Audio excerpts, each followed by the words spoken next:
Hello, నేను మెస్సియస్ రావు. బంగారం మామూలు వాళ్ళు పేదలు కానీ మధ్యతరగతి కానీ కొనేటువంటి పరిస్థితి ఇప్పుడు లేదు. రోజు రోజుకి పెరుగుతుంది. అదే సమయంలో నకిలీ బంగారం కూడా మార్కెట్లోకి వచ్చేస్తుంది. రాబోయేది అక్షయ తృతీయ. ఈ లోపుగానే బంగారం రేటు 1,25,000 పెరిగేటువంటి అవకాశం ఉందని అంటున్నారు. 10 గ్రాముల బంగారం.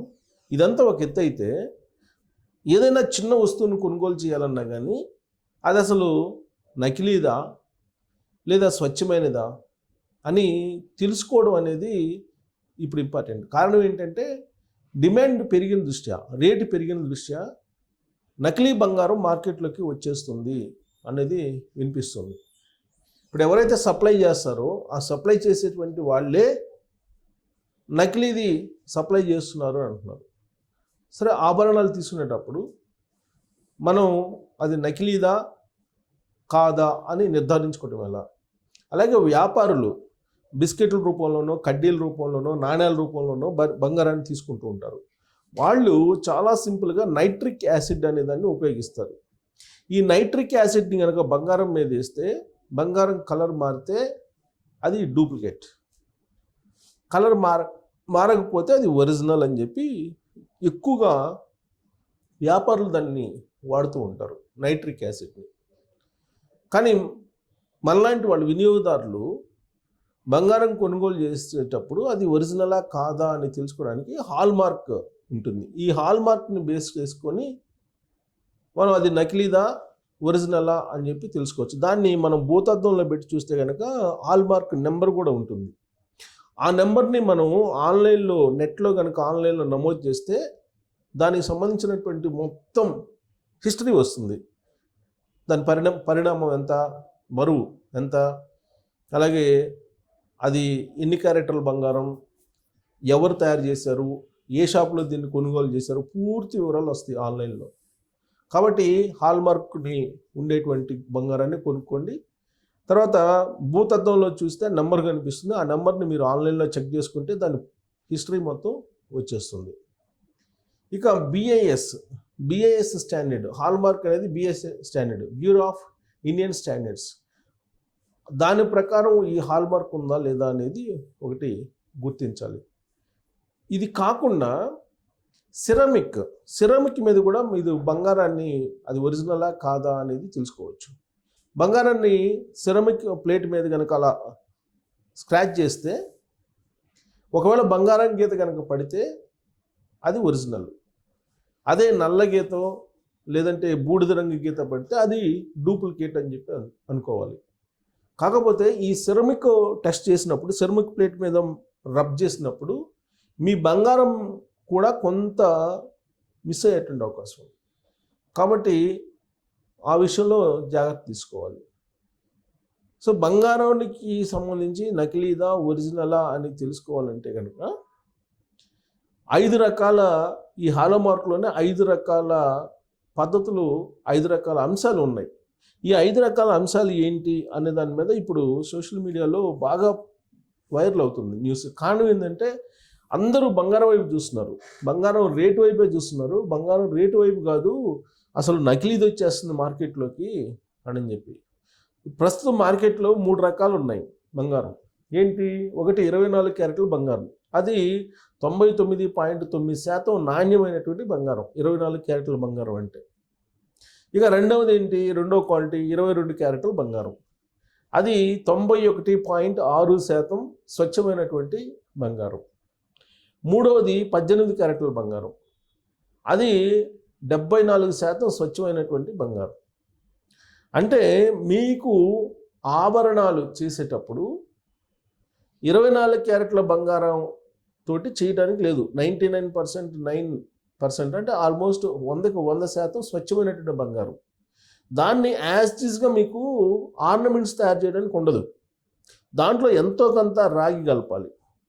రాగి కలిపినప్పుడే అది ఆభరణంగా తయారవుతుంది.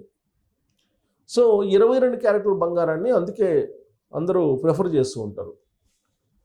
ఆ 22 క్యారెట్ల బంగారం 91.67% స్వచ్ఛంగా ఉంటుంది.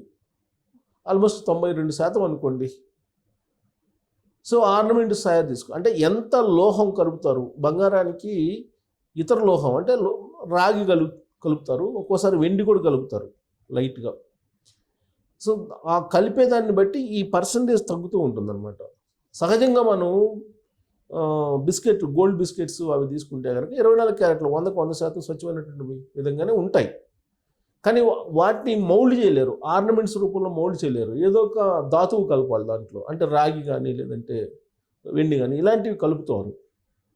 ఇక్కడే ఆ బంగారం యొక్క స్వచ్ఛత ఆధారపడి ఉంటుంది. అందుకే మనం నమ్మకమైనటువంటి వాళ్ళ దగ్గరే మనం ఆర్నమెంట్స్ తయారు చేయించుకోవాలి. బంగారు ఆభరణాలు ఎప్పుడు కూడా నమ్మకమైనటువంటి వాళ్ళతో తయారు చేయించుకోవాలి. నమ్మకమైనటువంటి వాళ్ళతోటే వాళ్ళ షాపుల్లోనే మనం కొనుగోలు చేయాలి. అందుకే ఇప్పుడు ప్రతి షాపు వాళ్ళు కూడా ఆల్మోస్ట్ హాల్మార్క్ ఇస్తున్నారు, BIS స్టాండర్డ్స్తో ఉన్నటువంటి హాల్మార్క్ని ఇస్తున్నారు. ఈ హాల్మార్క్ అనేది మీకు ఆన్లైన్లో మీరు మెన్షన్ చేస్తే హాల్మార్క్ నెంబరు మొత్తం హిస్టరీ వచ్చేస్తుంది. ఒకవేళ తేడా ఉంటే కనుక ఖచ్చితంగా వాళ్ళని శిక్షించే అవకాశం ఉంది.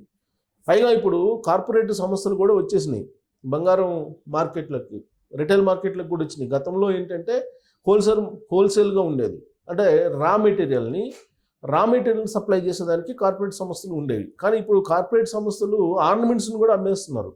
ఆర్నమెంట్స్ని ఇప్పుడు రెడీమేడ్ ఆర్నమెంట్స్ని అమ్ముతున్నారు. మళ్ళీ తిరిగి తీసుకొస్తే సేమ్ అంతే బరువుతోటి మళ్ళీ ఆభరణాలని తీసుకుంటున్నారు. ఆ రకరకాల ఆఫర్లతోటి వస్తున్నాయి. ఇప్పుడు మనకి లలిత జ్యువెలరీస్ ఉంది, ఆయన డబ్బులు ఊరికే రావని చెప్పేసి ప్రచారం చేస్తూ ఉంటాడు. దాంట్లో ఆయన ఆరితేరిపోయారు బంగారంలో, కొన్ని కోట్ల రూపాయలు సంపాదించేశారు, వేల కోట్ల రూపాయలు. మరి ఎలా సంపాదించారని అంటే నేను స్వచ్ఛమైన బంగారం అమ్మి నేను సంపాదించానని చెప్తుంటారు. అంటే విశ్వసనీయత, తర్వాత నమ్మకం, వీటినే నేను పెట్టుబడిగా పెట్టి సంపాదించానని చెప్తుంటారు ఆయన అడ్వర్టైజ్మెంట్లు కనుక మనం చూస్తే. సో కాబట్టి ఇలా ప్రతి వాళ్ళు చెప్తుంటారు నమ్మకమైందని. కానీ అక్కడ కనుక పరిశీలించకుండా కొంటే దాని నాణ్యత ఎంత, 100కు 100% ఉందా, లేదంటే 99.9% ఉందా, లేదంటే 91.67% ఉందా, ఎంత శాతం ఉందని చెప్పేసి మీరు కనుక తెలుసుకోకుండా బంగారు ఆభరణాలను కొనుగోలు చేస్తే మీరు మోసపోయినట్టే. అందుట్లో ఇప్పుడు ఉండేటువంటి బంగారం రేటు 10 గ్రాముల బంగారం రేటు 1,00,000కి వెళ్ళిపోయింది. ఇలాంటి పరిస్థితుల్లో బంగారు ఆభరణాలు మీ దగ్గర ఉండేటువంటివి నకిలీవా లేదంటే నాణ్యమైనవా, ఎంత నాణ్యమైనవి అనేది తెలుసుకోవాలంటే 3 రకాల పద్ధతులు. 1 nitric acid, 2 hallmark, 3 ceramic plate. ఈ 3 పద్ధతుల్ని సర్వసాధారణంగా వాడుతూ ఉంటారు. మిగతావి నీటిలో వేస్తే మునిగిపోతే వెంటనే మంచిది, తేలితే మంచిది కాదు, అలాగే అయస్కాంతాన్ని పెడితే అయస్కాంతం లాక్కుంటే మంచిది కాదు, అయస్కాంతం ఆకర్షిస్తే మంచిది కాదు, ఇవి నామినల్గా చెప్తూ ఉంటారు. బట్ యాక్యురేట్ పద్ధతులు అయితే అవి కాదు. ఇది అయస్కాంతం దగ్గరగా పెట్టడం, గోల్డ్ దగ్గర పెట్టడం, అయస్కాంతాన్ని గోల్డ్ దగ్గర పెడితే అయస్కాంతం దాన్ని ఆకర్షించకపోతే అది ఒరిజినల్ గోల్డ్ అని చెప్తుంటారు. అలాగే నీళ్ళల్లో వేస్తే నీళ్ళల్లో అర్జెంటుగా మునిగిపోతే ఇమీడియట్గా అది మంచి బంగారం అనేది, అది ఈ 2 టెస్టులు ప్రామాణికంగా తీసుకోవడానికి లేదు. కానీ సిరమిక్ ప్లేట్లో మీద అలా మీరు కనుక స్క్రాచ్ చేస్తే గోల్డ్ గీత పెడితే కనుక అది ఒరిజినల్. అలాగే నైట్రిక్ యాసిడ్ దాన్ని ఉపయోగిస్తే కనుక అది వ్యాపారులు ఉపయోగిస్తుంటారు. సో అది మనం ఉపయోగించము. సో కాబట్టి ఈ హాల్మార్క్లో 5 రకాల ఇవి ఉన్నాయి. మీరు అది సింపుల్గా నేను చూపిస్తాను. హాల్మార్క్కి సంబంధించి ఇక్కడ చూడండి. హాల్మార్క్లో ఇక బ్యూరో ఆఫ్ ఇండియన్ స్టాండర్డ్స్ ఇచ్చే సర్టిఫికేట్స్ అనమాట హాల్మార్క్. అది స్వచ్ఛతని BIS హాల్మార్క్ అంటారు దాన్ని, నిజమైన బంగారం లేదు. అలాగే హాల్మార్క్లో 5 రకాలు ఉంటాయి. 1 BIS లోగో, హాల్మార్క్లో BIS లోగో ఉంటుంది. తర్వాత స్వచ్ఛత, ఎంత స్వచ్ఛత అనేది, అంటే ఈ క్యారెట్లు ఎన్ని క్యారెట్స్ అనేది, అలాగే ఎంత శాతం బంగారం ఉందనేది ఇస్తారు. తర్వాత హాల్మార్క్ సంవత్సరం ఇస్తారు. హాల్మార్కింగ్ సంవత్సరం, హాల్మార్క్ ఏ సంవత్సరం ఇచ్చారనేది. అలాగే అప్రైజర్ మార్క్, తర్వాత ఆభరణాల వ్యాపారి, ఈ 5 ఇస్తారు. BIS లోగో, స్వచ్ఛత, హాల్మార్కింగ్ సంవత్సరం, అప్రైజర్ మార్కు, ఆభరణాల వ్యాపారి ఎవరనేది, ఈ 5 మీకు అక్కడ ఉంటాయి. సో ఈ 5టిని కనుక మీరు పరిశీలిస్తే కనుక మీకు ఆన్లైన్లో కూడా ఉంటాయి, ఆన్లైన్లో చూసుకోవచ్చు. అవన్నీ చూసి తర్వాత మాత్రం మీరు బంగారాన్ని కొనుగోలు చేయండి. నేను ఈ వీడియో ఎందుకు చేశానంటే ఇప్పుడు బంగారానికి సంబంధించి ప్రపంచవ్యాప్తంగా ఎలాంటి పరిస్థితి ఉందో మనం చూస్తున్నాం. కాబట్టి జాగ్రత్తగా కొనుగోలు చేయండి. లక్షలతో కూడుకున్నటువంటి వ్యవహారం. తులం బంగారం కొనాలంటే ₹1,00,000 లేనిది షాపుకి వెళ్ళే పరిస్థితి లేదు. కాబట్టి మీరు కొనేటప్పుడు జాగ్రత్తగా కొనండి. దీనికన్నా అదనంగా మీకేదైనా టెస్టులు తెలిసి ఉంటే స్వచ్ఛత తెలుసుకునేదానికి ట్రోల్ చేయొచ్చు. Thank you.